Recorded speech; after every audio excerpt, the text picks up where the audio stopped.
Hey, thanks so much for tuning into The Narrative with Sam Collier. My name's Sam Collier, and I'm excited today to be with legends. I mean, legends in the music industry who have now forged a relationship and a project that's introducing the sound of R&B in a unique way to the Christian market. We want to give a big shout out to Capital Christian and the guys over at Rethink.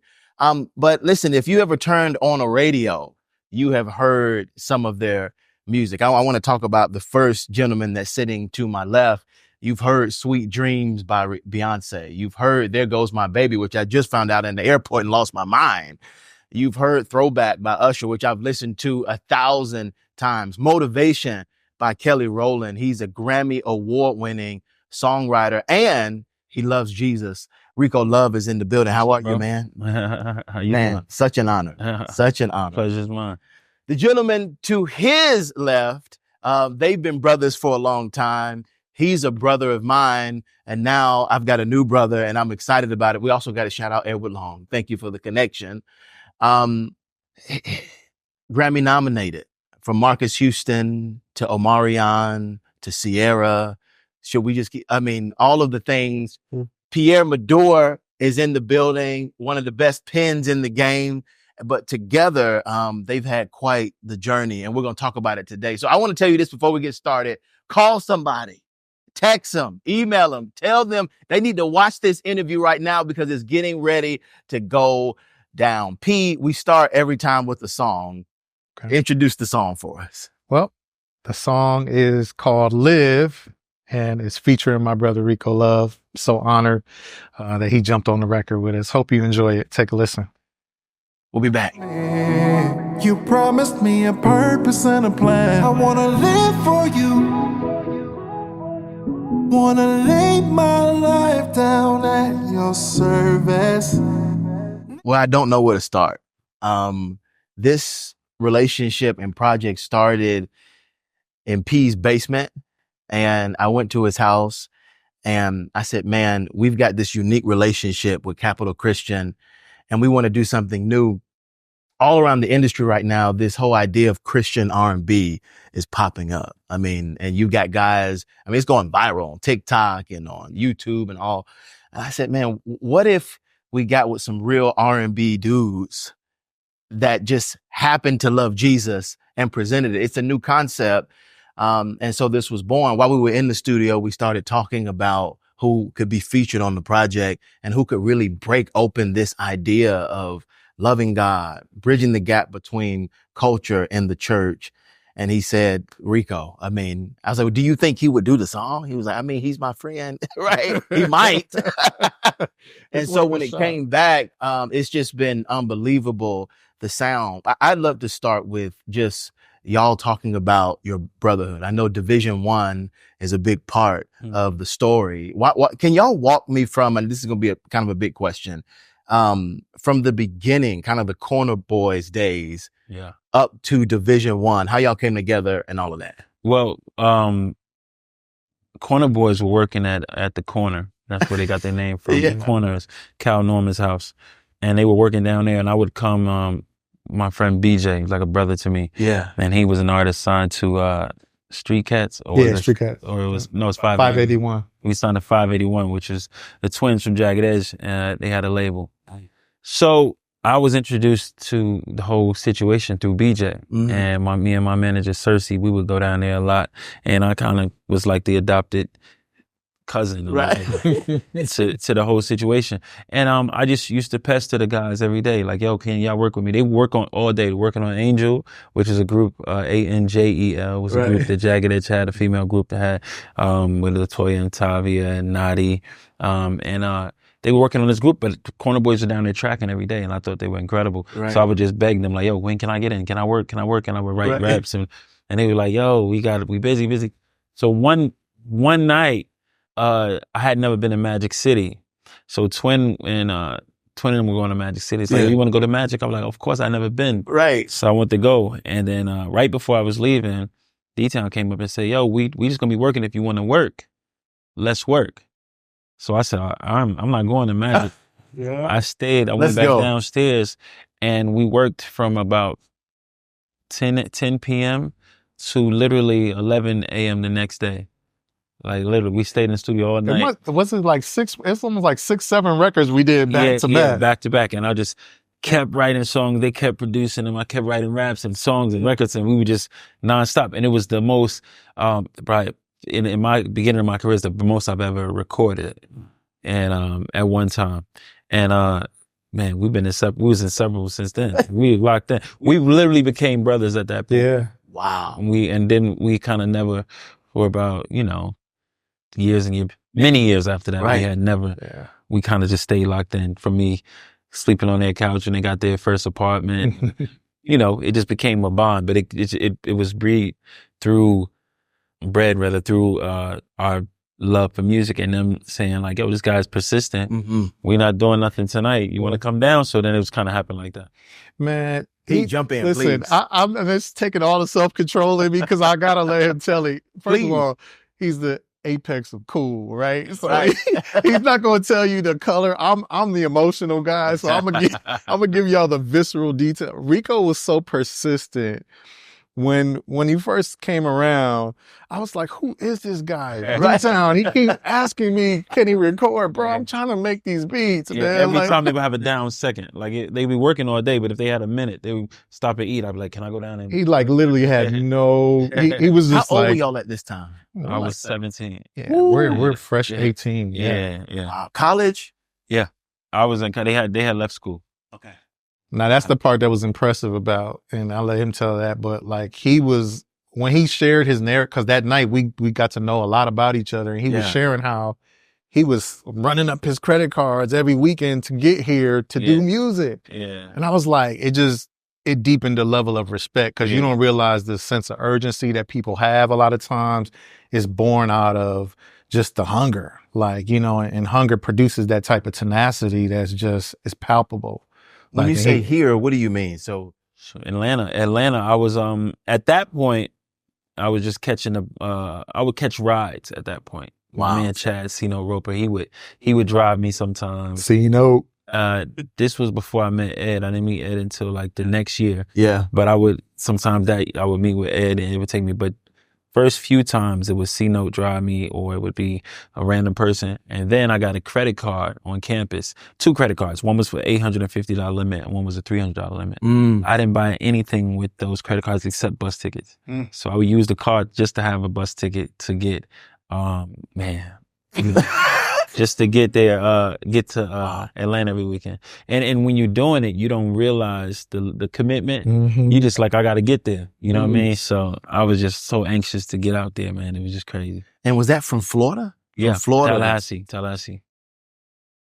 P, you want to add anything else? But I mean, I got a lot of questions. Listen, that's the story. So, okay, wait. So this is an interesting dynamic, because when you look at both of your journeys a little bit, you would think Rico came first and then you came, but it was like you and then Rico, and then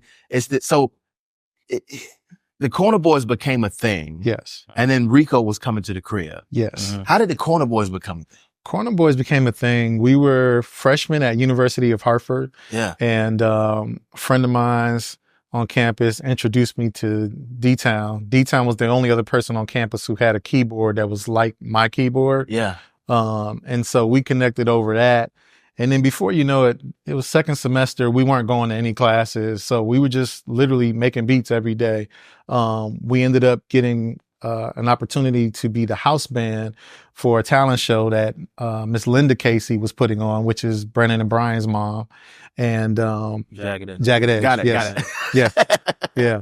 Please interject. Help me. Just for the people watching. Yeah. But yeah, so we ended up playing at this talent show, and the music that part of our job was to recreate the music that the contestants were performing. Yeah. And so in that, she got a chance to hear our production prowess, or our musicianship. And from there, an opportunity opened up where their band kind of fell through, that they were getting ready to go on tour with at the time. They were getting ready to go on tour with Mary J. Blige, I believe. And it opened up the door for opportunity for us to come to Atlanta to audition to be their band, essentially. Now, it's a story for another day. We won't get into it. but I blow it, okay?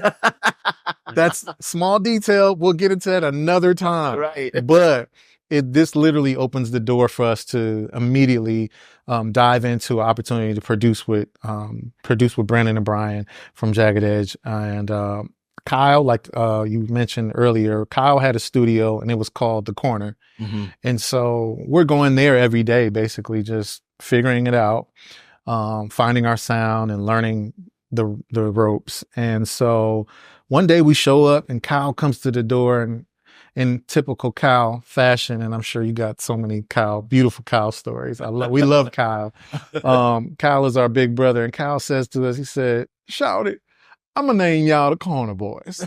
And we was like, we're all Northeastern kids, right? So we come down, we're like, that's country. Like, what? Corner Boys? We didn't understand. We didn't put two and two together. I mean, understanding the street inference, of course, but it was just the way that he said it. It felt very, local, and like, we didn't get the cultural inference of it, but it stuck with us from that point on, and we were the Corner Boys at that point. So that was the beginning of us as the Corner Boys, myself, D-Town, and Daniel Moore, and then later our brother Tyrell Bing was a part of that initial four. Wow. What was, and then I'm gonna go to Rico for an extended period of time. Yeah. What was the big first hit from the Corner Boy?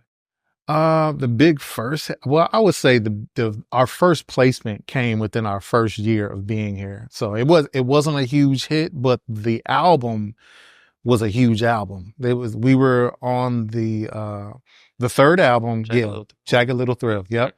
Third album from Jagged Edge. And so Jagged Edge was the beginning. Oh man, they're the genesis. Was it Disco's Out? Yeah, Disco's Out. Yeah. Hood classic, man. Yeah, that was a vibe. Man. And then Marcus Houston, Omarion, other things, and all of that is now you're coming into the vein of us being alive. Okay. Wait, before we go. Go. Okay, so I'm gonna go back to go forward. When you hear songs like "Sweet Dreams" and these are like, there goes these are like R&B anthems. Absolutely. And I remember a little bit when you first got signed to Usher. I don't want to give the story away, but I know you were signed as an artist. Rap artist. A rap artist initially. And so to see you go from that to these massive songs. I want to go back to the beginning of when you first knew you could write. No, I didn't. It's funny because you absorb. So a person like myself and other, I would consider other great people, right? Yeah. You can't sit in a room without observing everything and taking everything in. So I'm paying attention to these three guys behind the camera. I'm paying attention to the way this room is set up. It's innate for me. So it's not even something that I'm trying to do. It's something that I'm always going to take with me. So for instance, before the cameras roll, I want to know how the shot is set up and because I've been in these rooms. So you start picking up things. So being in rooms, watching guys write records, I was watching the work ethic. Brandon and Brian had a similar work ethic to Jermaine, and that's the thing where they got their work ethic from. So Jermaine and Brandon and Brian had this thing where 8 a.m, they would be in the studio. It was insane. Like, I'm not making this up. They would get up early in the morning, they would go to the gym, and then they would go to the studio. We didn't see them at the gym. We just saw that they would show up early in the morning and they would be in the studio and they would write all day. And then they would go to the club and then they would come, sleep for maybe an hour or two. I don't know when they slept, but they would get up and go to the studio every day. And then on the weekends, they would travel to tour, like do shows, do stuff like that. So while they were doing shows on the weekends, that's when I started to come down because I was going to college. So in the summer is when we first linked. So it was more like consistent. But during their, while Twin and Jagged Edge was out on the road, the studio would be open for me to come in and work. And then obviously when the relationship severed between ourselves, the Corner Boys and 581, I stayed locked in with them. So we started working, but I saw the pattern of how they worked. And that's the thing I observed. So watching them write consistently, watching, Brandon didn't use a pen or paper. He would just go in and sing the ideas. Brian would write things down, but it was like on the fly and, but, I watched their process And then I didn't realize I was learning and soaking it up. So when it was time for me to do something, it was innate. It was quickly that I jumped in it and wrote Throwback in a car outside of our Red Zone studio on a flip phone. But it was because I observed this. And then watching Pierre produce vocals every day. So Pierre was the only one who, and Daniel, but Daniel didn't like producing vocals. Right? Like, he did it, but Daniel taught me a lot. But his arrangement was always incredible. But so watching these guys produce vocals every day, I didn't even realize how that was sculpting me into a songwriter. And then when I started producing vocals, it's beautiful because I was using all the things that I knew, but I was free to do things that weren't correct, because sometimes when you don't know the rules, you play the game better. So I wasn't stuck in this place because I just would do whatever. And then I would realize I started creating a sound for myself, you know, kind of like morphed into the things I learned from those guys. So when it comes to how I developed or how I knew, I didn't know I could do any of it, but I just sat in the room and watched the guys for so long that when it was my turn or when opportunity presented itself, I just knew how to jump in. And I think that that's my superpower more than anything is observation. And also, I don't believe that any of us are bigger or greater than the music. So it's a level of reverence that I've always given to God. There's a extreme level of confidence that I have that I've never belittled people because of it, but I always respect the gift. So when you respect the gift, your student, it's almost like you're a slave to the gift. Like the gift tells you what to do, you know, and you know, like we all know the gift make room for you. And that's probably why we should respect our gifts so much, because it's almost like the gift is telling, all right, the gift is the 16 Huskies, right? You got 16 Huskies in front of you and you might whip them, but they are in charge. Right. That's right. That's right. You know, so you're the one doing this. But if they just say, you know what, I don't feel like moving. Yeah. You ain't going nowhere. I don't care who got the whip. I don't care who. So you really are a slave to the gift, and the gift is kind of like a force. So I always respect and have reverence for the gift, and I have humility towards God. And I am a king amongst men. So a lot of people will confuse that humility. So my humility isn't towards you.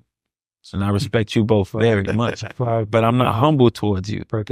I'm a king. That's right. Now a king looks you in the eye. A king is respectful. A king is on time. A king is courteous. A king is peaceful. A king knows when to be forceful. But a king is supposed to be full of love. A lot of times people mistake the two and they think, oh, you stay humble. No, I'm already humble. I'm humble, but towards God and towards my gift. But amongst you, I'm a king. And the way kings behave is a certain level of class and honor. So I'm saying it to say, the gift is what I really followed. And when I followed the gift, it led me where I needed to go and paying attention. And I think the true gift, again, is my ability to observe and to absorb and adapt. Mm-hmm. P, when did you see the spark happen with Rico? Well, it's so funny. You know, in these interviews, we gloss past such significant things, but it's, talk about it. Things are coming to mind even as I'm hearing Rico talk. It's like, you know, he was always just a brilliant writer, always could write on the fly, whole ideas, whole concepts, flesh them out quickly. Like when it came, like that initial night we worked, I believe some of those songs were things you had already conceptualized in your mind, like, because you would tell us, I was giving you guys idea. I wrote this. You were producing that night. Yeah. Like, yo, this is the beat. I hear it going like this, da da da da da. And we would literally take that, put it together. Yeah. And it was that kind of. Yeah, that's how the first 3 or 4 songs came. Absolutely. Was songs that I had written that I was like, I needed beats for. And I would sing the hook or the melody. Yeah. And, you know, I remember with the song called You Are Not Cute. You are not cute. We flipped the jump on it, yeah. So it was things that I had, you know, had written in my dorm room or things I had written in high school because I was only a freshman at the time at FAMU. So yeah, it was like creating that. And I have to testify. Now he shared a little bit with this on another podcast, and I was laughing when I heard it because it's probably one of the first times I heard him actually share that piece of the story. But a cautionary tale. Be careful how you become common with peculiar gifts, right? He came to me one day, he said, Pierre, I need you to demo this record for me. I was like, I hadn't known him to write songs at that time. Now, in the meantime, I'm full throttle. We're writing and producing songs, lyric melody. Rico, in my mind, to that point, or my threshold was, he's a rapper. Yeah, of course, it's going to be a great song on the helm, but not lyric melody yet. I hadn't been introduced to that side of him. He comes to me humbly, as he said, Pierre, would you demo this song for me? And then me and my sense of priority about what was important at the time, I said, Rico, not again. I said, no, I can't right now. So he said, cool. He goes next door to another brother of ours. I was singing the melody in my phone, and JQ heard it and said, he said, I could demo that. Like he listened, he was like, I could demo that. That sounds like something. And he demoed it, and that's how it's, yeah. But to be all fair, when JQ demoed it, he did an ad-lib and said, I wish I could throw it back to the way it used to be. So, which changed the trajectory of everything, because he said, can we call the song Throwback? Now, I wrote all of the lyric and melody, but it was I didn't name the song Throwback. JQ named the song Throwback. So when he sang the demo, he said, I wish I could throw it back to the way it used to be. And then he said, I was thinking, the throwback jerseys are in right now. We should call the song Throwback. It's a sample song, and blah, blah, blah. And back then it was only Kanye and Just Blaze who did samples, well, not only, but in mainstream, they were the most successful. Obviously, I know No ID and P-Rock and all those guys, and Bink, all those guys. Yeah. But as far as mainstream, visible producers, it was Kanye and Just Blaze, and Just Blaze obviously did that track. So when he said Throwback, it was in line with the culture, and I just think that helped push the song through. Because to be honest with you, when I gave this song to Terrence Carter, and I said I wrote this song, and he heard it, and he was calling Usher like, yo, because they had the track for so long, and they were trying to find somebody to demo it. So when Usher brought it to me, he said, look, everybody been trying to write to this, bro. So this your shot. And he said to me, I'm gonna sell 10 million. So you want to be on this. So just that just further iterate, the breaking of that threshold of being known for one thing, and the whole time, I believe that you always knew how special the gift is that you carry, and also I if I'm being honest, looking back on it, you knew how limitless your potential was always. Yeah. So that was an immediate lesson. Now, I say that's important too, because it's kind of a pivot point of even this full circle moment, because the next time Rico came and asked me to do something was the beginning of the momentum of Corner Boys and Rico Love. We did I Wish. Yeah. It's crazy because I Wish was I wrote it to some track that somebody gave me on the street. And we couldn't find the guys. We did our due diligence to find out who produced it. We couldn't. So it was like, we tried. So reproduce it. And they reproduced I Wish. But he had already did the demo for me to the original music. We literally could not find the guys. You know what I mean? We would never do shady business or but we was like trying to find out who did the beat. Right. So he's like, let's just reproduce it. Yeah. So we reproduced it, and then there was I Wish, which was for Omarion. Yeah. We did a Wish before we did All Because of You. You remember KP pulling up to the studio? Yeah. You go out to the car with him. And he said to me, I'm gonna on tour, he told me, don't say anything, but Omarion's gonna leave B2K. But just keep that between us, and I'm about to do the Omarion album. I said, cool, all right, cool. I left. I said, yo, Omarion about to leave B2K, bro. we gotta get on this album. But because I wrote Throwback, that was literally every A&Rs in the music business, that was their favorite song. So sometimes the record that isn't the single ends up being, and I think even radio played this song a lot. I think I did really well on my, I think I was ASCAP at the time. I did really well on my performance on that song. I mean, obviously, granted that it wasn't a single, but because it was a lot of A&R's favorite record, it kind of pushed the needle for us. But I'm gonna tell you that my loyalty is really what got us, and I'm gonna I can stand on this. My loyalty is what got us all the way here, even to this point today. Because when they signed with Red Zone, that's how we got a space. Let's talk about it. But Red Zone called me in because they heard me rap and wanted to sign me. That's right. But when I went to the meeting, I took them with me. That's right. And I said to them, well, I'm not doing no music. Like right in the Red Zone office in front of Tricky Stewart. You know what I mean? The legendary Tricky Stewart. Yes. I'm sitting in front of his face and I said, well, I'm not doing any music if they don't produce it. So they're like, yeah, but we're a production company. We want to sign you so we can produce it. I was like, yeah, well, that's not how I'm rocking. So it's like, all right. So then they stopped talking to me and they signed them. Yeah, it was crazy. So that's how we got in that space. Yeah. Was me saying, like, nah, that's it. Even when I got my record deal, it wasn't until the very end, right before the label, Usher dropped the label, that I started working with other producers. I told Usher and told J Records, I'm not working with anybody but the Corner Boys. Mm-hmm. But what happened was we started hitting the ceiling. We didn't know how to make hits at that time. Right. So that's when I started getting in with Cool and Dre and getting in with Swiss Beats and working with different producers. It was at the very end when it was like almost like they were exhausted with the whole label idea.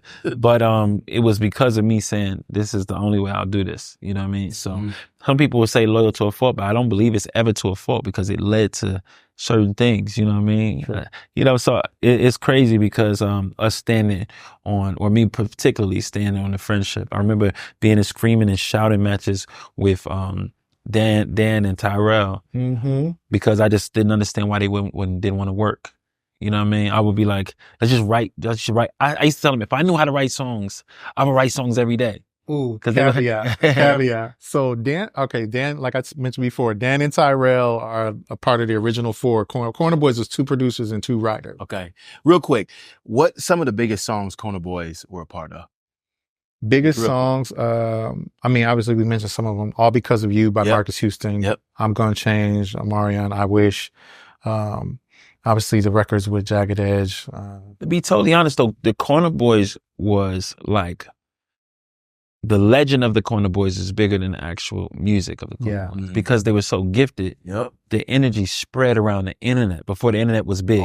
So the energy around the Corner Boys became extremely popular. And the music that they did individually after disbanding was the music that came more. Like when P and I did Promise for Romeo Santos, or we did Touching You for Rick Ross and Usher. Like, so I think that when people ask the question about the Corner Boys, because they grew up hearing about the Corner Boys, they perceive that as a collective, the Corner Boys had extreme amount of success. They had individual success. But I think the idea and brand of the Corner Boys is what people are referencing when you hear, when you hear, and when you hear Tanisha Kelly, I Wish You Love Me. I Wish You Love Me. You know, you think about that and you're hearing the Corner Boys in it, which was a cult classic, like literally a cult classic. One of the biggest New Orleans bounce songs today still is I Wish You Love Me. I don't know if you're aware of that. I never heard the bounce version. Yeah, no, I Wish You Love Me. Tanisha still goes to New Orleans to this day and performs it. That's how big the song is in New Orleans. You know what I mean? And because Turn the Lights On hadn't been invented, a lot of people didn't even know that I did that record. So, which I wrote it in my dream. It's crazy. I was just dreaming and I dreamed the entire song. And I got up and ran to D-Town's apartment, sang it to him. He produced it. I think Pierre produced the vocal and then on Tanisha, but I think he also, you know, you did the bridge and kind of arranged the music. So it's like Peace. I mean, D-Town started it, P finished it. But it was I Wish You Love Me was my whole dream. I literally dreamed of, even when I listened to, it's a guy who looked up to me, Bridge, I believe, and I heard him reproduce that same song on You Can't Raise a Man with Tanisha Kelly. I mean, for K. Michelle. When you listen to You Can't Raise a Man, it's not a coincidence because the kid was a big fan of mine. His name was Bridge. He was a producer of Bridge. Yeah. And he, when you listen to You Can't Raise a Man, it's just a reproduction of I Wish You Love Me. I don't think he did it intentionally because sometimes something is in your head. Yeah. But that song and those songs we created in that space was just bigger than I think the actual hits, you know. Listen, just give me a second. We're going to get to Jesus. But I need to go R&B first because to understand where we are today, you got to understand where this started. So just give me a couple more moments. You know, but to be totally honest, please. And I'm glad you said that because I was speaking to a young lady yesterday and I hope she watches this, but she's a young lady who I don't really communicate with often, but she made a comment to me and she said, I want to pivot from my stuff that I'm doing because I think God is not making it move forward because I'm not involving him and his name and all the stuff I'm doing. And I said, see, that's it's crazy how shallow people think God is. Mm. You know, and the arrogance of you to think that you need to announce him. Come on. It's so crazy. Yeah. You know what I mean? So what happens is people forget that it's God in you, right? So when you understand how powerful and all-knowing and how wise and omnipotent God is, he's omnipresent, means he's everywhere simultaneously. So for us to assume that, like when you said we're gonna get to that, we already got to it, right? So and that's no disrespect, but I just think that it's very, we need to be extremely clear, and to stop limiting God. Like a lot of times when people always say to me, "Well, you're gonna start a ministry one day," and I'm like, "It already started." Come on. And to limit God to a building, you know what I mean, is insane. And it was important for me, even as we get to the song "Live," it's important for me to understand, because my fear was, I see a lot of hypocrites in the church, right? Yeah. And it bothers me a lot. And I see them get exalted online. I see them, and then when you know them for real, or you know the energy behind what's going on for real, it can kind of hurt you to see them, but to see them play with God like that. So to me, I felt like I'm not going to touch that, because I know there's people that can say, "Oh, I did this and this." So I was more in fear of, what I found is, no matter how good I feel like my heart is, or no matter how far I've come in my life as a man and the growth, anytime I speak something positive about what I'm doing or who I am, there's always a peanut gallery that comes out and says, "Oh, don't believe him. He really is this. Or he did this to me. He hurt me. So don't buy it." So I always stayed away from, it was to the point where I would not even talk about my growth as a person.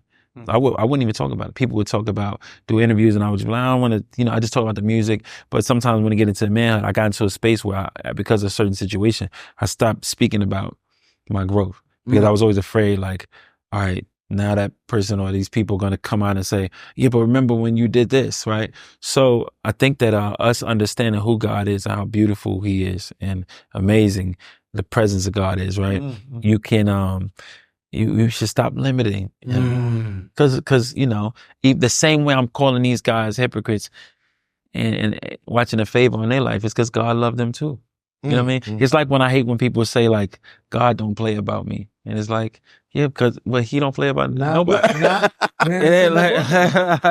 Like, so, you know what I mean? It's almost like, oh, you gonna get yours, okay? Right. And you're gonna get yours too, right? Like, because it's never gonna end. That's fine. You know what I mean? So Yeah. because that's so important, because you got to be comfortable and prepared to watch God elevate and lift and exalt your enemies. And when you prepare for that, then you know how incredible his grace is, because I know what they did to me. So if he can exalt them, then what can he do for me? And then somebody should look at me and say, well, if God can exalt him, That's right. then what can he do for me? And the next one, and going and so forth. And there's a saying, like, if God bless my neighbor, I get excited because I know he in the neighborhood. Yeah. And that's how we should look at life and look at how he operates. He can't even help it. He can't even listen, but he's always been this, though. And I think that was part of the reason why I felt like it was important for people to get a chance to experience his heart this way. You know what I'm saying? Because people get things twisted. You know what I mean? You see the outside of a situation, but you don't know the heart of it. And I've been blessed to be in proximity with him and see his heart at work. You know what I mean? And understanding, like, I've seen a time, and I made it a point I wanted to share this story, because there was a moment in the studio with one of the interns that was working for us for free, no doubt. He was living in his car, broke Rico's heart that day, to the point where he was like, immediately got into action, helped him figure things out immediately. Like, but he was moved to the point of tears. You know what I mean? And I had never seen somebody overcome with the burden of someone else's reality in a moment where he could have easily been like, that's not my problem. Yeah. That's not my issue. But not only that, I've seen him in times of having to juggle both the joy of success and also the responsibility of caring for those around him. Because anybody who's been blessed by his friendship or by being familial with him knows this is somebody that's generous. You know what I mean? You know, it's crazy you said it because what I've realized, I was talking to my therapist about it. I spend a lot of time alone. So what happens is I started realizing the reason why I spend so much time alone is because I'm exhausted from like, cause I can't be around everybody anymore because if you down, I won't be able to take it. Like I literally I'll struggle to make sure that everybody got it. And I don't think, like literally my arms can't even, you know, I just feel, so I kind of like, even like people the closest to me, like I haven't seen D-Town in like, you know, consistently in a few years. Not because I don't love me, my brother, but just around my brothers and my family, I just kind of like become more of a recluse because I know how much it takes for me to see people, you know, in certain, and not saying everybody's going to be doing bad, but just the idea of, oh man, what if somebody needs something? You know what I mean? What if I don't know if I have the energy to focus my attention on making sure everybody is good. You know what I mean? So, Rico, you told me something back in the day. I was complaining one day about, man, I'm the only one in the studio. I'm not. I was going on, and you were like, Pierre, who has much has to do with it. You know, it was something yeah, because in that moment. I was like, yeah, because he had to record us. He had to produce the vocal. Yeah. Sometimes he had to sing the song. So it was a lot that he had to do because he knew how to do everything. Yeah. So because you know how to do everything, bro, I'm sorry. You gonna have to like matter of fact, just yeah. like that. Yeah. You know? Like, yeah. But do you feel like your love for people came from your parents? My dad. He's a pastor. Yeah. Talk to me about that. For my mom too, because my mom is just like very prideful woman. Yeah. Like she's a beautiful person. Yes. Oh my God, my mother's a beautiful person. But my dad is the most courteous and kindest person. So he looks everybody in the eye. He's so kind. He's so like he's just the example of kindness and greatness. Like, so I think that lives in me. And then my mother. So I think the courteous, the spirit of love and giving love and exuding love is my dad. But the giving is my mom. So my mom used to drive family members cross country. Like she would literally get in the car if somebody needed. I had a aunt who didn't drive. So it'd be a family reunion and my mother would drive down to get her, pick her up and drive all the way back and take it. Like she would do that all the time. She had friends, she would just get in the car and drive. Like up until recently, my mother can't do it anymore. But up until recently, she still was doing like that, driving people places and giving like, I used to send my mom like, you know, $40,000, $50,000 and I would have to tell her, Ma, don't tell anybody you got this money. You know what I mean? Like I would always send my parents a bunch of money when I would type of get checks. Right. And I used to have to tell her like, Ma, don't, you know what I mean? Do not She would tell me. him. Not saying she would tell anybody, but if somebody would say they needed something, she would just give him some. And the problem with giving somebody a large amount is now people are like, you know, Beverly just gave me $2,000. So now everybody like, now they come around here and just start going, well, I'm just, my medical, I've been going through this. Sam and I'm like, Ma, like Yeah. they're gonna do that to you. Yeah. So, but that's where I learned to give from. Me, I'm uncomfortable watching people go through things. You know what I mean? I watch, you know, P struggle with certain things when he had his first child, and I watched him go through certain things that I just was uncomfortable with because I knew it's hard. Yeah. I was uncomfortable. No. You know, I was very serious uncomfortable. Yeah. Because I'm like, are they trying to take your license? Like, how you gonna get the work? Like, how they go? Like, how they supposed to make money? Like, I just didn't understand it. Like, they want you to give money, and because you don't have the money, they want to take your way of getting to the money. So let's fix that, bro. Let's just get rid of that problem. Yeah, it just don't make sense to me. So, and what's also makes me uncomfortable is that when I was going through things, I just didn't like the fact that at first I assumed that the guys who were like my big homies, I assumed that if they knew I was going through something, they would be that way towards me. And people aren't like that. People aren't like that. So to me, it makes me extremely uncomfortable. And a lot of people aren't uncomfortable with your struggle. A lot of people could literally watch you struggle and be like, damn, that's crazy.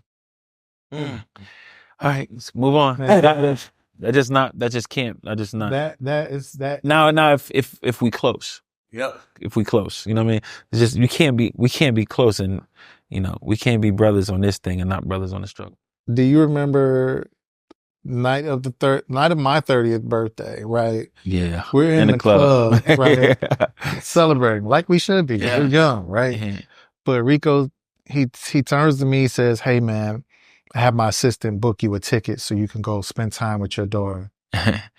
I lost In the club. I'm in the club, boo-hoo, like a baby. I said, "Oh my God." Yeah. At this point, I'm going through my first divorce, and I hadn't seen my daughter in some months at this point. Yeah. And Wow. he saw how it was affecting me. And I'm saying that to piggyback off of your story, to just support that with real life facts. Yeah. The man saw what I was powering myself through. Now I'm still showing up and doing what's being asked of me, but at the end of the day, it's killing me. I'm missing my daughter. The sensibility hit him. Hey, he calls his assistant, book Pierre a flight, get him to his daughter. And from that moment on, it just was like, man. What made me more happy out of the situation was we worked and he got to a space where he paid off. It was something that he had to pay off. It was the Rick Ross record that helped us. Yeah, he paid off something and he was able to. No, it was before Ross. It was before Ross. It was the other thing because we placement wasn't the problem. We got tons of placements. It's about the song meaning something, but it was a bunch of placements we got. Like I think we did like 30 or 40, like something like that. And I remember he was making money. Yeah. Yeah, and so to me, that was like, all right, now he can pay the stuff. I remember him coming to me in the studio, like, paid it off. I got my license back because they was taking his license. Yes. Like, y'all want him to pay child support, but y'all want to take his license so he can't pay. It was so crazy. It was still to me is the craziest thing in the world. Yeah. And it's, so it was one of those things that makes me happy when I see people doing. And by the way, anybody knows me, I like nice things, but I do for people more than I would do myself. And that I enjoy that more than anything, and enjoy people elevating. So to know that you got this record and you're doing this, you got this is going for you. That to me makes me.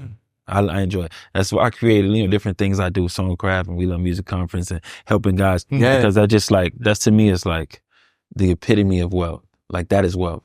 Like I haven't gained monetary wealth yet, as far as, being rich and being wealthy is two different things. But I think I'm so wealthy when I watch people, whether they acknowledge it or not, but when I watch them further themselves, in situations, that makes me happy. Someone argued that's the best kind of wealth. It is, because it feels good. It genuinely feels good. You know what I mean? We rounded third base. But I think this is the essence of the project. It's brotherhood. It's individuals who have done so much in the industry, expressing the side that most will never know, right? This philanthropic side, this pastoral side. It's wild knowing that your dad's a pastor and seeing how that has influenced you, and now seeing this come out in the music. I want to tell you one story. I have to say it because we're on camera. I have to say this. I was 16 when I heard Throwback. 16. And I remember where I was. I was in France on like a high school trip. And I don't know what I was going through at that time, but that was when I gave my life to Christ at 16. And so Throwback for me, I was on a bus riding through France, thinking about this life change I was going through. I was wilding before that, like just wild.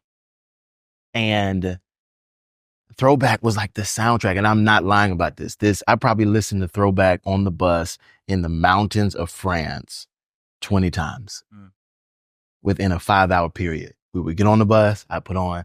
This is when you had CDs, so you just put on repeat. Right. Yeah. You got just went back. Boom, boom, boom. Just play. I mean, boom, boom, boom. And I remember crying to Throwback. And the song wasn't about Jesus. It's not about this.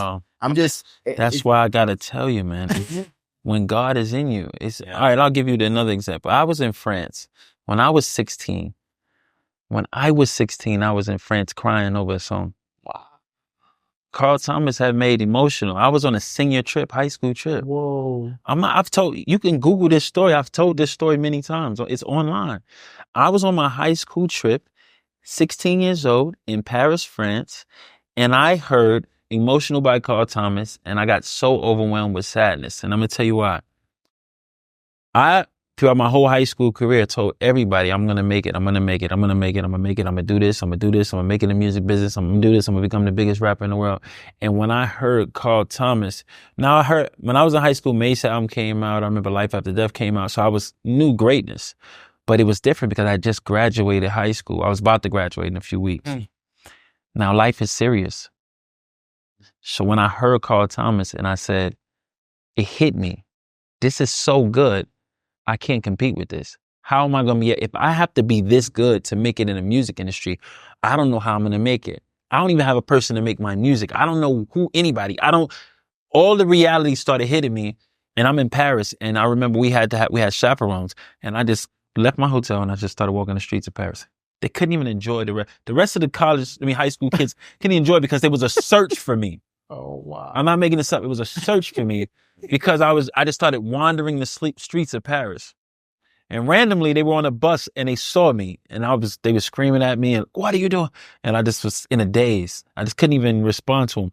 But I was so sad because I thought to myself, oh my God, if this is the level I have to be on, can I actually make it? And the fact that I'm graduating now. So now I don't have this I can just say I'm a dreamer while I go to sleep on my mother's basement. Right, This is real life. Right. And it hit me and I said, all right, so after that, 2 days of sadness, I was like, all right, let's go. And that is crazy. I'm sitting here listening to you and I'm like, that's nuts, in Paris on a senior trip. At 16, because I graduated when I was 16. 2 questions. How does it feel? And this is the last question for you too. How does it feel for you when you know your song has impacted somebody in this way? Because I'm sure I'm not the first person that said this about I'm sure you've heard all types of things. And then 2, when you think about expressing your faith through your gift in this unique way, what does that mean to you? And then same for you. So, I've been in the presence of God, right? And I'm going to tell you, I was riding down the street. I had this one, I had the big boy Phantom.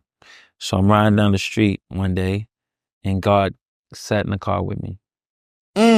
So it's almost like you take all of the air out of the room and you're grasping to breathe.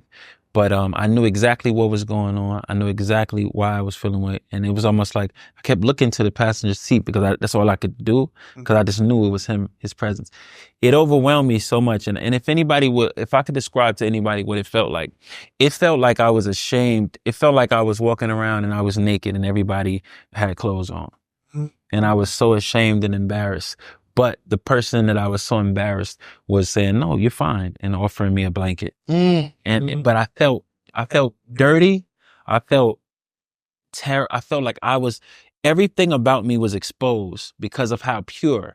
All right, if you have dirt on you and then you walk into a room full of dirt, he's like, all right. But as soon as you lay down on a white sheet and you reveal how dirty you are. So, I was in his presence and I broke down and I cried and I was on Flamingo, turning on Flamingo in Miami, in Weston, Southwest Ranches actually. I was making a right and it was a McDonald's and I was turning to McDonald's and I stopped the car and I broke down crying and an older black woman pulled up next to me and she just gave me a look and she said, yep. She didn't know. She don't know what's going on. She knew. She knew why I was crying. She saw it in my face. And so this is what I want to say there. When you felt God's presence, when you have understood what it feels like to be in his presence. I've been touched by a pastor and anointed by the oil many times in my life. But one time Bishop Long said something to me and touched my head and I fell out in the middle of Newburgh. And all I remember is when I got up, nobody was there. It was like hundreds of people and he was going up and I was on the floor. When I got up, service had been going on and I just All I remember is just that. When you feel his presence and you understand how powerful he is, you can confidently do anything that you do because you know that his power is so powerful. Okay. When you know his power, there's no question for me of whether I'm doing this work or not. There's no question for me ever am I being, I know that I'm being led by his spirit. And I've said the prayer about 12, 15 years ago before my son was born. My son is 15. I think it was about 15 years old. And I said, God, you direct me. I'll come to you and ask you for direction, but I want you to direct me so much so that in a way that wherever I go, I know it's because you're leading me that way.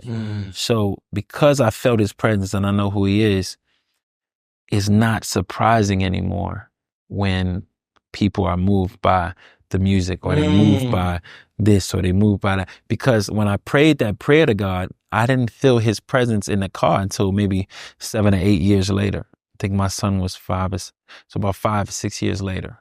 So I remember it so heavily and I know what it is. When I accepted Christ, I was 6 years old at Lake Geneva at a retreat and they didn't even tell me to come down to the altar. God spoke to me and I knew it was real.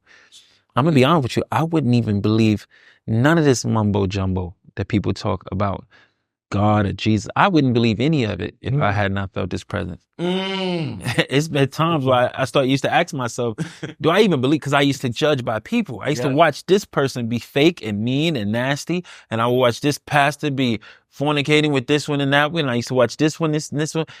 It wasn't until I felt his presence that I said, I'm unshakable. It's nothing that you can tell me. There's nobody that can come in here and tell me he's not real. I felt his presence as sure as I see you standing sitting right next to me right now. So, if you ask me, what does it feel like? It doesn't even feel like it's me. It feels like we all watching God's work. So that's why I'm able to be kind, because my humility towards him is like, I don't, anybody who really knows me. Now, there's myths and legends about me, about how I behave or he's arrogant and all this stuff. That's people who I've helped and stopped helping, or somebody who couldn't get close enough to me to get to know me so they kind making up their own rhetoric. But anybody who knows me, I've been consistent. How I behave right now, how I'm talking right now is how I talked 20 years ago when I met Pierre. Like, it's not, I didn't become this thing and I've evolved, but as far as my heart, this heart has been this heart. So, wow. I want to just say, if you don't know that what you're doing is for God, you don't know anything. Everything you're doing, when you know God, when you acknowledge his presence, you can really have faith in knowing that wherever I'm going, he's leading me. Because he'll do it. He'll do it in such a powerful way that you'll get frustrated and say, God, what am I doing? And you have to remember, he's saying, I'm allowing all of this to get you to this space. You had to be down at the bankruptcy office talking this because you had to meet this person who was down here, and then you connected to this one. Or because you wasn't at that place on that day, these people were able to meet. Because if you would have met, you'd have been there. They would have been giving you the attention. And because you wasn't able to be there, you was here. They was able to connect and they was able to do great things. But then it all is his design. So no, it doesn't surprise me. It doesn't make me, you know what I mean? That's why when people come to me like, oh, I love your music, I just graciously thank you. But it doesn't surprise me anymore. It's not, because it's not me. It's like if you go bought a nice outfit and somebody says it's a great outfit, you're like, yeah, it is. I didn't make it. I bought it because I thought the same thing you think. That's how I feel about God. That's a great thing you did. It is. Thank God, because I didn't do it. Yeah. You know what I mean? I would have tapped out a long time ago, bro. If it was left to me, I would have tapped out a long time. There's no way I could keep this up. Especially through what I've been through. It's no way. So. See, I think, jump in, Pete.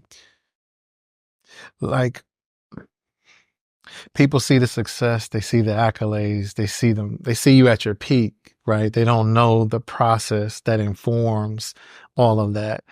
And to be honest with you, it's those seasons of brokenness that produce the anointing, the authentic anointing, right? That oil that God graces us with to be able to help people break out of their paradigms, break out of their perspectives and strongholds even. Because somebody is out there thinking that just being trapped by their own limiting thoughts about themselves. And what you shared in your testimony is a testament that God is everywhere. There's nowhere you can be that God isn't. That alone ought to just give a lift of a weight off your shoulders. Because the idea that you are somewhere and God is not with you, that's a sensory malconcept, you know. At the end of the day, God is always with us. That's the number one rule of just life, I believe. Understanding that he's always there. When you ask about the music, though, I can't help but just stand on that, because that's a great framework. Understanding the gift that you carry, you know, like you said, it's beyond me. You know what I mean? It's in me, but it's also beyond me. Like, so when people respond favorably to what you create, you know that it's the creator in you. That it's all to glorify God anyway. You know, God is going to get his glory. That, you talked about it earlier, the sovereignty of God. Like, listen, you think you're big enough to mess up God's plan? Not that is pride. Yeah. That is easy. My dad told me that. I remember I was going through a terrible time. I got sued for $4.5 million. I was about to lose my house. I was just crazy. My life was in shambles. And I said, I feel like God is punishing me. And my dad said, how arrogant are you? If you think that God could be mad enough at you to take something from you, that means that you were great enough to earn it. Come on. My dad told me that. I remember being like, whoa. How arrogant are you to think that God could be so upset with you that he takes something? That would have to mean that you were great enough or good enough to earn it. Nothing you have, you earned. Are you crazy? That grace that you earned, like the grace that you have over your life, you didn't earn that. That's right. What? You know what I mean? So thank you, Lord.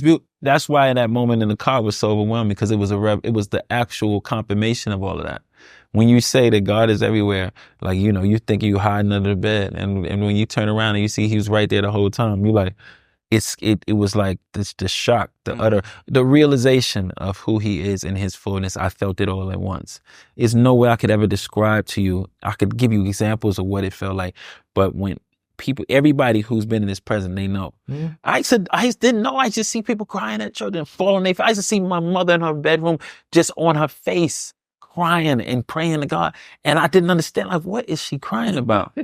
She was she felt him with her. That's right. Man, that to me is incredible. So to everybody who has a problem with me, everybody who is watching this and trying to find ways to position me against them or against, I just pray and ask God to just sit down with you. You don't got to worry about me. You don't got to worry about any enemy you have or think you have, anybody you think. I pray and ask that God sit down next to you.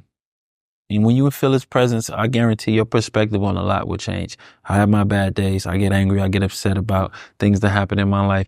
But every time I get a reminder of his presence, who he is, the fullness. You know what I mean? Last question. We're going to end here. I'm going to start with you, Rico, and I'm going to let you have the last word. Okay. Brother, since this is your project. Hey. You said on your Instagram, this is your first gospel song. Mm-hmm. What does that mean? What does that mean for you? You know what? It was an amazing opportunity that my brother Pierre gave me to speak about something that I'm so proud of, and something that I've never shied away from in my verbiage and my interviews and my, you know, the way when people get close enough to me to have conversations, and I've never shied away from it. Musically, I always just took it as, I didn't want to project that musically because I felt like it was hypocritical. But it was a reminder of God's grace, a reminder of how silly that even sounds. You know what I mean? Like, it's like when people would say, I don't want to go I'm smelling like the club. I don't want to go to church. And it's like, yeah, but God was in the club too. Come on. You know what I mean? So that's the exact same way I felt about it. Like, it was God saying, like, don't be ridiculous. And even when I made the post, it wasn't me. I was thinking those thoughts. I was sitting down in the morning thinking those thoughts. And I knew, like, my brother got a record coming out. And you don't want to do a song with somebody and I help them. And I didn't know how to help them. I didn't want to just post it on my story. I felt like, am I a hypocrite? And God said, just say that. Just say that. What you just expressed to me, just say that. And I turned the camera on and said it. So it is a blessing because it was freeing for me. And that's why the song means a lot to me. And not just because it's with a dear brother, but it's more about the revelation and the ministry that song gave for me personally. P, what does this moment mean for you to be here with Rico? We just heard the vast history, the brotherhood. Yeah. I'm emotional. I'm just honored to be in this moment. I feel like a fly on the wall. Yeah. What does this mean for you? Man, it's a dream come true, honestly. It's a full circle moment. Because as I said, I was sharing before with the intent of getting to the point of the next time Rico asked me to sing something, everything exploded for us, and it just signified to me about knowing how to reverence the gifts around you. God doesn't orchestrate anything by accident. Everything he's doing and putting together, it's by his divine knowing of everything, essentially. And so to me, the full circle of this moment is in a moment where I'm taking a leap as well to do something of my own in the way of this compilation project. I felt it powerful to be able to connect with somebody who propels so many other seasons and moments of my career. Yeah. And it meant the world to me that he said yes, and he didn't take a long time to answer. He didn't take a long time to turn it around. I could sense his inhibition about it a little bit, but also, like always, and consistent of his character, he showed up. His loyalty prevailed yet again, and he's just a demonstration, in my opinion, of God's grace, and the way of his brotherhood and friendship over the years. And I'm just honored, that he jumped on the record with me, and not only that, but that he was willing to be as vulnerable in that moment, and even in sharing his testimony about the conviction of God's presence. A lot of times we don't understand people's expression because we don't know the journey behind how they get to that place of just being broken before God and just surrendering and being able to lift your hands confidently and know that God is with me. I don't have to fear the opinions of people who don't know our relationship. They don't know the way that you see me, the way that you know me. They don't know my heart. They may have been, offended by my actions or by my words. Right. And we have to take accountability for that. But like I said, one thing and we all do it in different seasons. I know you've been in this season. Sure. I've been in those places. And even to hear you talk about speaking with a therapist, like, you got to do the practical things, but trust God to do the spiritual things, because it's the things that only he can do. And, in his presence, there's fullness of joy, right? So in this moment, I'm full of joy because I can sense God's presence here in this moment of brotherhood and just being vulnerable and honest about his love for us, and how it overrides and prevails over our own proclivities and challenges. It draws us to a deeper space in him. Even I think over time, that's the whole point, right? With loving kindness have I drawn thee. God draws us with his love and with his kindness, and he brings us to a place of relationships that say, hey, there's nothing you can do that will make me cast you away. I love you. You're mine. And out of that, our hearts open up.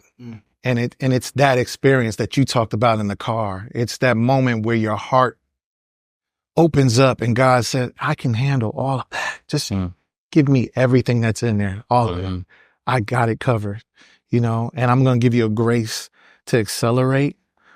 I'm going to give you favor to come into higher places and all of that stuff. It's just like, so this moment means the world to me. It's like a new season, a new breath of fresh air, and I hope that everyone that has a chance to see this is just blessed by it, and drawn to a deeper place of relationship with God. Pray for us. Man. Lord, we thank you for this time that you have ordained. We thank you for this conversation of just brothers sharing our history, but also understanding that you have a future in mind and a hope for each of us, Lord God, and every person watching this video, Lord God, that you would remind them that you have a hope and a future for them. And it's through your Son, Jesus Christ. And that through our confession of faith, Lord, that you would bring them into relationship with you and help to perfect them through the process of sanctification and bring them to a place of completion in you, Lord. And we thank you right now that everyone that hears this will be inspired and blessed and uplifted in your Son's name, in Jesus' name. Amen. Amen. Hey, thanks so much for tuning into The Narrative with Sam Collier, the Rico Love, the Pierre Medor. I want to personally thank both of you for your contribution to music. It's meant so much to me. I think to the world around us, and to your contribution to the kingdom. In a world where there's so many narratives, we hope we've gotten this one right. Go download the new single, Live, with Pierre Medor and Rico Love and the Story Collective. We'll talk to you soon. Let's go.